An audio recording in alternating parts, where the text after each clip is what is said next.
There's this little workbook in the back. It says, turning Agenda 21 into action is a big challenge for us all. Thousands of people at the United Nations and in governments are working on it. This booklet will show parents and educators how children can start to be a part of this work. Children are being indoctrinated through outcome-based education with a sense that they are a threat to the planet, and also with a sense that they can save the planet. It gives people a sense of power and entitlement, that they feel that they have so much individual power that they can destroy or save the planet. So here's the premise for all of this. The idea is that life in the suburbs and the rural areas is unsustainable, right? Because we produce too many greenhouse gases. It's that evil sprawl. And it costs too much to get public transportation out to you. And so that's the justification for moving us into dense city centers. Now, how are they doing that?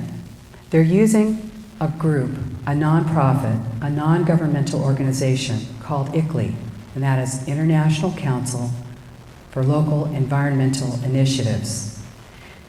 That's what they used to call it. Now they call it Local Governments for Sustainability, because we're waking up to it. We're recognizing that this is a group that was formed in 1990 at the UN in order to implement United Nations Agenda 21 worldwide. They say that they represent over 600 million people in 80 countries worldwide. They are a policy and legislation arm of United Nations Agenda 21, and their job is to monitor and measure your greenhouse gas emissions. Now, they also will change your policy. They suggest policy changes and statutes and controls and restrictions on your life, and these are all put into your master plan. Wolfeboro probably has a master plan. Most cities across the United States have a master plan, a comprehensive plan, a general plan. They're all the same thing. So you want to hear what cities in New Hampshire are members of the International Council on Local Environmental Initiatives? You've got Keene, Nashua, Portsmouth, Guilford, Plymouth, Rochester, and Wolfeboro. Most of the population of the United States is in an I.C.L.E.I city. New York City, Los Angeles, Chicago, San Francisco. These are all I.C.L.E.I cities.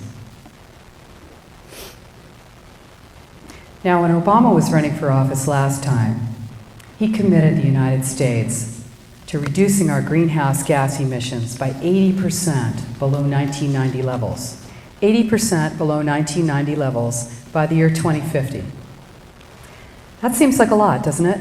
80% below 1990 levels by the year 2050?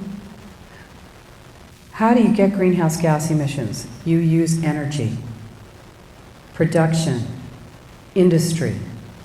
So I said, when was the last time our country was emitting 80% of 1990 levels? So I got a chart, and I took 80% off 1990, and I looked at it. What year was that?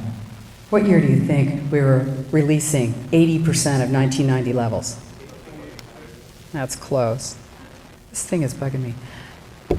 1934. 1934. Now, I know you know what a great year that was for our country, right? We were producing an awful lot. Things were going great here in the depths of the Depression.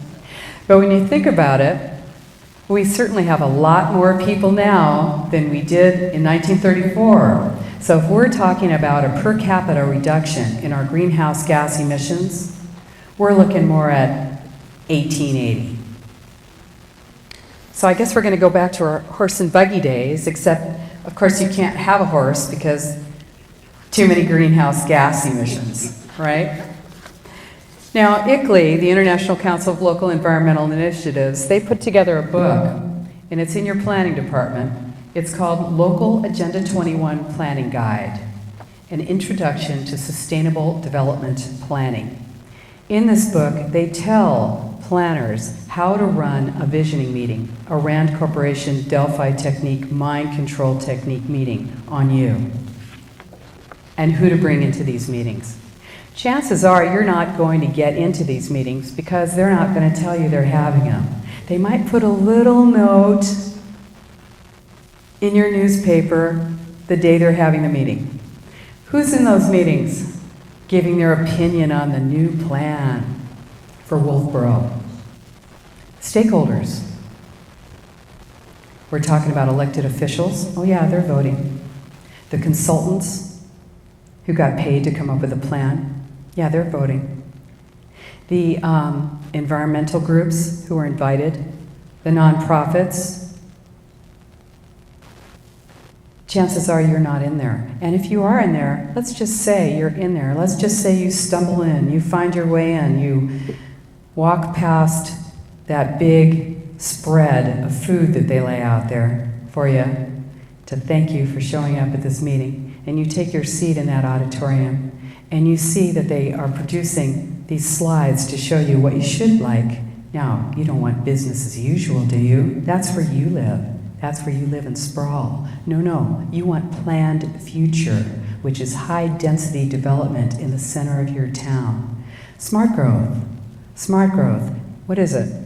It's ground floor retail, built right to the edge of the sidewalk, 12 feet high, with 1, 2, 3, or more stories of residential on top of that. Around the back in an alley, you've got parking access for 1 car or less per unit. Out in the front, you got a bike lane. You got 1 lane for traffic or your bus or rail. Doesn't have to actually be there. Just the idea of bus or rail or transit is enough. Then you have your median strip and the same thing on the other side. Smart growth, transit villages, transit-oriented development does not pencil out. It is not financially viable. Oftentimes when you see these buildings, they'll be in the center of your town, they'll be empty, they'll be bankrupt. You look through the windows and you'll see dirt floors. You'll see, well, what will you see? You'll see those units upstairs, some of them are populated and others don't have anyone in them. We're looking at a development style. This is the preferred development style of Agenda 21, and it's often paid for with your tax dollars, with your subsidies, with your transportation tax dollars.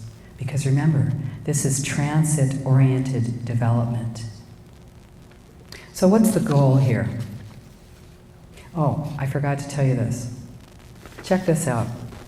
You know that the United States did not ratify the Kyoto Treaty, but 1,055 United States mayors did agree to it. And what did they agree to? They agreed to anti-sprawl, smart growth, they support smart growth, carbon trading. This is the Mayor's Climate Protection Center.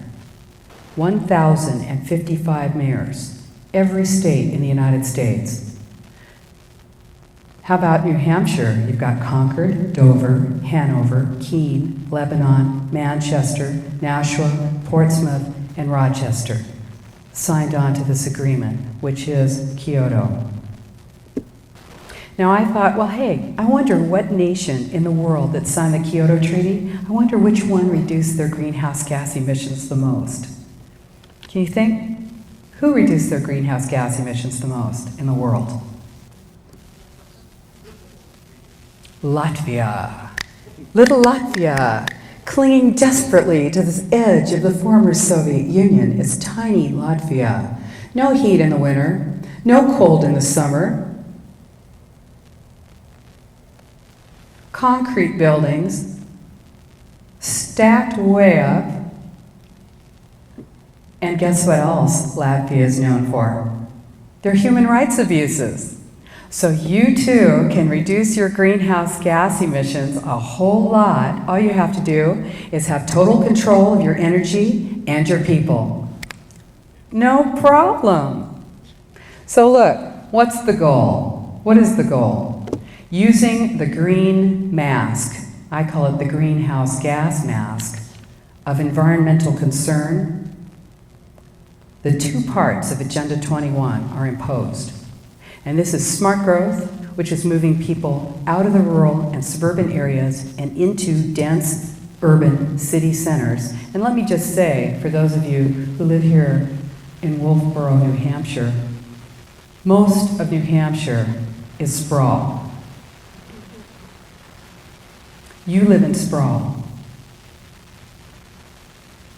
So the idea is to move you out of sprawl and into a densely packed city center. Now you might get to go to Concord on the interim, but then you'll be moved to a mega city later. So we're going to concentrate populations into dense city centers. You don't believe me right now. You're thinking, I'm not going anywhere. I'm going to show you how. Okay? The other part of this plan is the Wildlands project. And that is moving people out of wildlands, off the land, out of the agricultural areas, out of the forest areas, out of the coastal areas, restricting access to our wilderness roads and resources,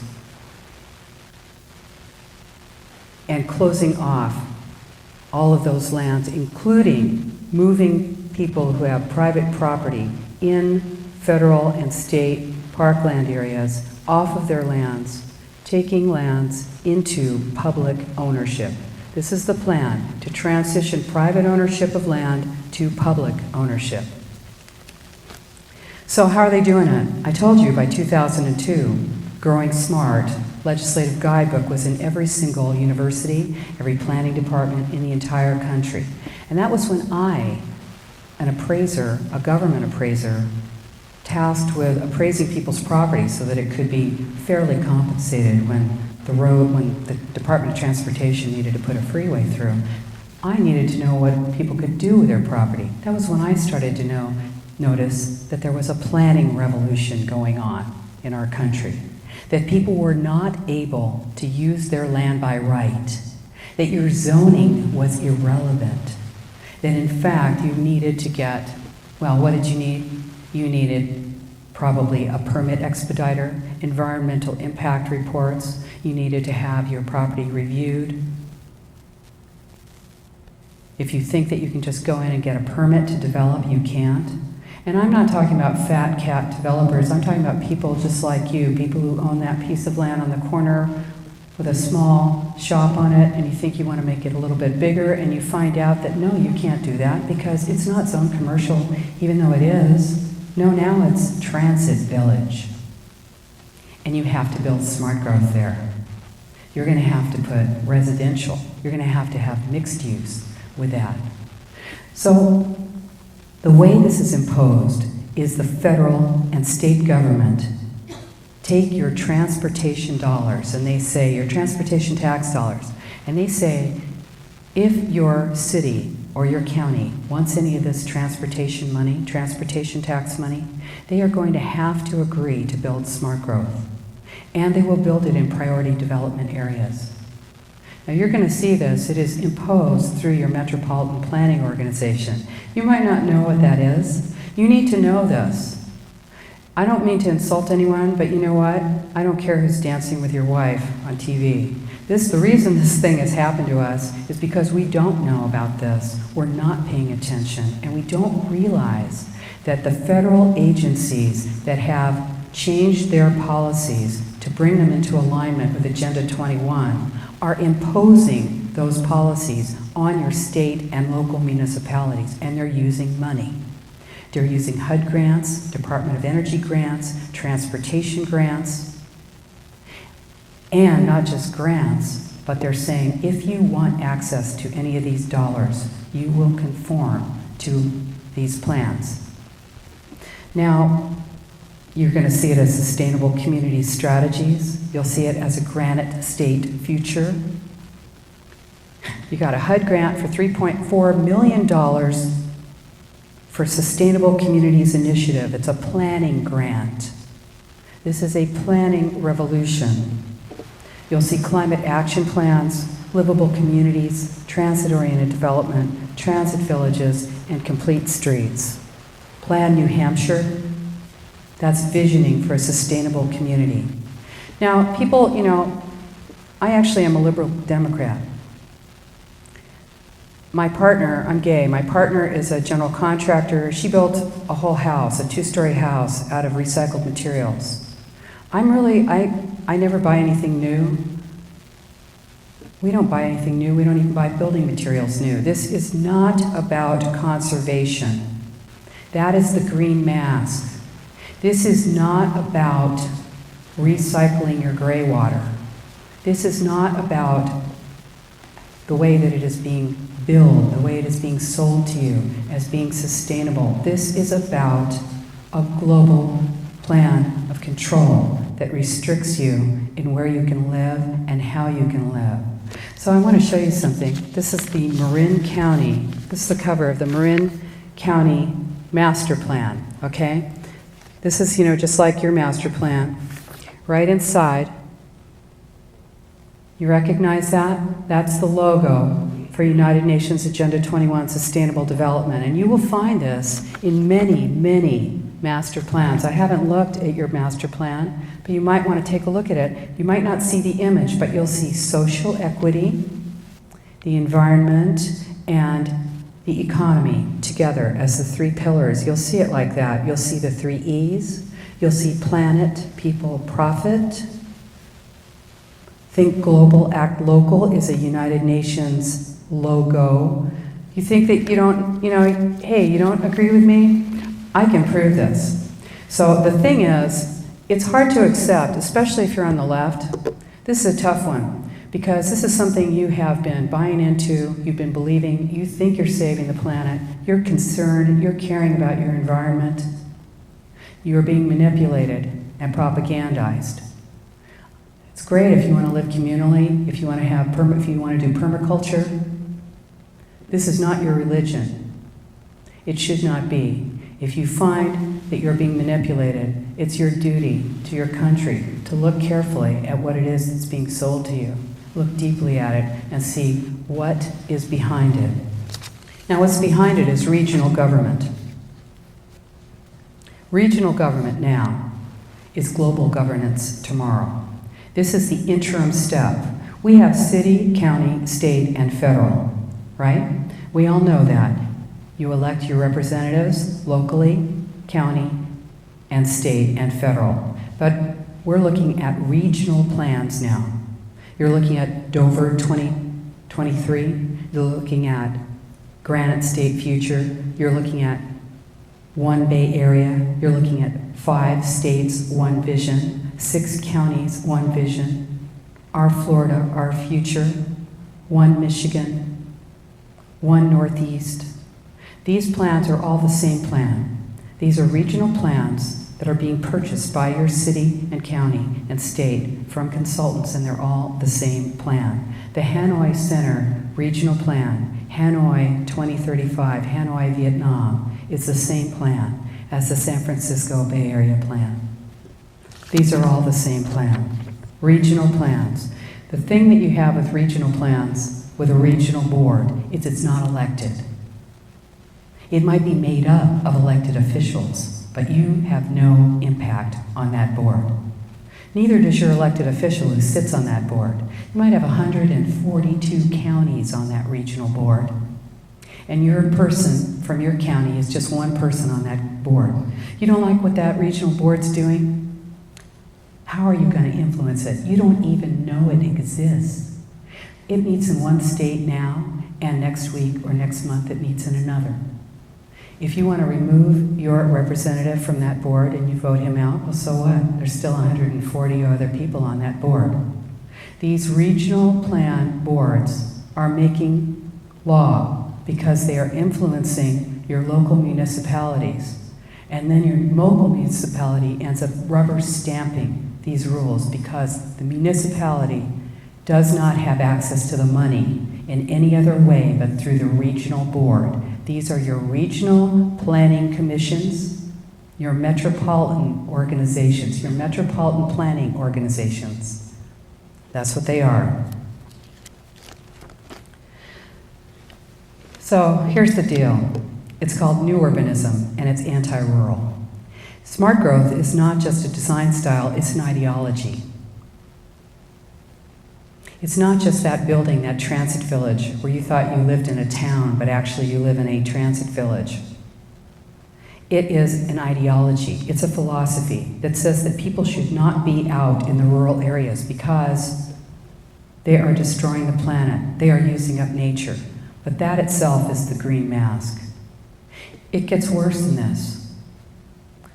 You thought you had 50 states, but we have 11 megaregions here in the United States. 11 megaregions. And that's not just that they took the country and chopped it up into 11 pieces. These are specific mega cities that are considered to be the power regions, the power centers of the country. It's only 26% of the physical area of the United States, but it includes 74% of the population. The other 74% of the country is in the wildlands. So you here in New Hampshire, you're part of the Northeast megaregion. This is a project, you'll see this on America2050.org. America2050.org. This is a project of the Regional Plan Association. So New Hampshire is a part of the Northeastern megaregion, and that is Northern Virginia all the way to Southern Maine, and from the Appalachians all the way to the Atlantic. Part or all, part, think about this, breaking jurisdictional boundaries. It's part or all of 11 states, Virginia, Maryland, Delaware, Pennsylvania, New Jersey, New York, Connecticut, Rhode Island, Massachusetts, Maine, and New Hampshire are part of the Northeast megaregion. Now, I know you'll be interested to hear that the Northwest megaregion is called Cascadia, and it includes part of Oregon, part of Washington, and part of Canada. The Southern California megaregion includes part of Mexico. This breaks jurisdictional boundaries, and it is breaking national boundaries, sovereign boundaries. Now, this is being sold to you as an economic driver. You're told that, hey, we just can't compete economically unless we join together in this megaregion. In your megaregion, you have 50 million people, 142 counties, hundreds, literally hundreds of cities. When they get together, they need a room like this. What kind of influence is your locale going to have on policies and restrictions that come down on you through that megaregion? And what piece of that financial pie are you going to get when you're in New Hampshire? Sprawl. So high-speed rail is a #1 building block of megaregions. High-speed rail is designed to fail. It is designed to take your transportation dollars and sink them. We don't have high-speed rail anywhere in the United States. It's expensive, very, very expensive. We don't have it anywhere. But you know, in California, they're allotting billions of dollars to it. Well, we were supposed to have a line by 2020. And they said, you know, I don't think we're going to make that. I think we're going to make it by maybe 2033. And they said, you know, I don't think we're going to make that either. I think we maybe put it out a little bit. But you know what? The people are getting restless. If the people voted on it, they just done a poll. If the people were to vote again on high-speed rail, they would vote it down, because they know that it is taking a huge portion of their transportation dollars and giving them nothing. So the California Department of Transportation decided that they would, or the High-Speed Rail Commission, decided that they would try and get something built from Fresno to Bakersfield. Fresno, you're not laughing because you live in New Hampshire. But let me just tell you, that is from nowhere to nowhere. But it's flat, easy, and it's still not there. This is designed to fail. You want to see what it looks like? You want to see what it looks like when you have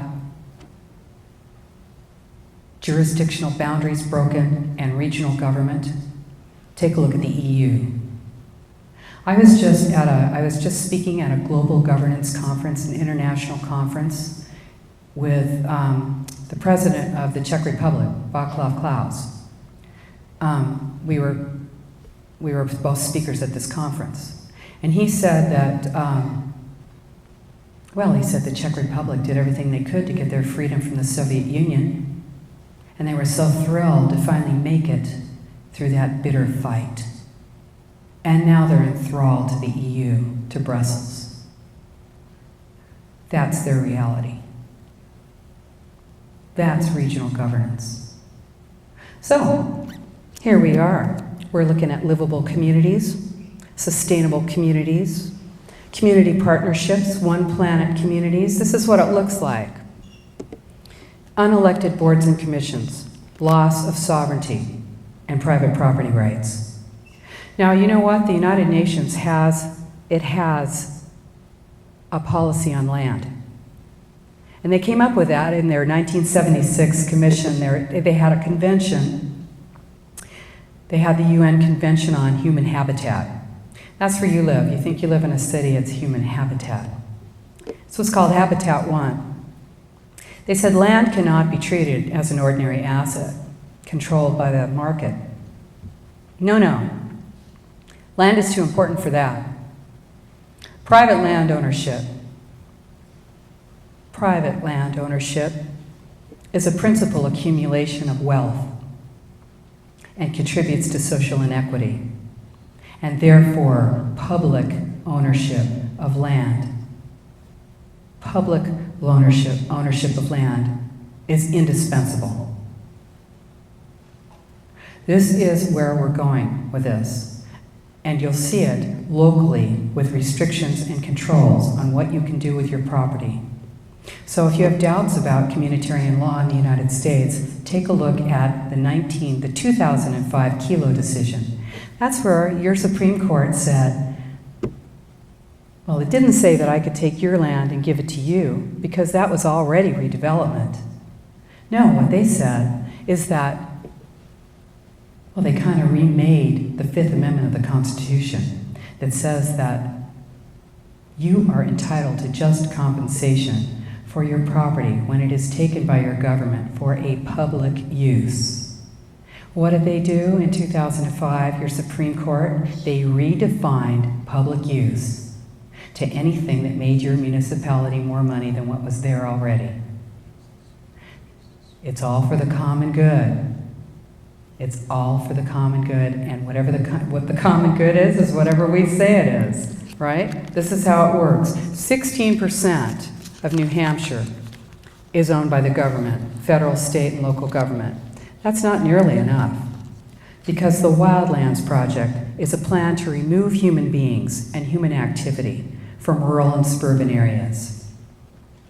Now you might be thinking to yourself, nobody's getting me out of my rural area. I've got my well. I'm doing fine out here. I've got my farm. Well, I live in a rural county.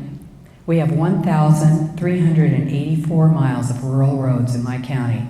And our supervisors 2 years ago said that they were only going to be paving 150 miles of those roads. The rest of those roads are going to be pulverized and turned to gravel. You think that's going to have any impact on your property value, on your land use when you can't get to your property or bring your goods to market? And how about closure of postal services, post offices? And how about monitoring your well? Well monitoring. You think you own that water? You don't own that water, that's for the common good. And how about all the services that you expect out in a rural area being restricted because why? Well, this is what our county told us. They said, We are further handicapped by a federal funding system that favors more urban, populated areas. Doesn't matter how many miles of roads you have, it's dependent on your population.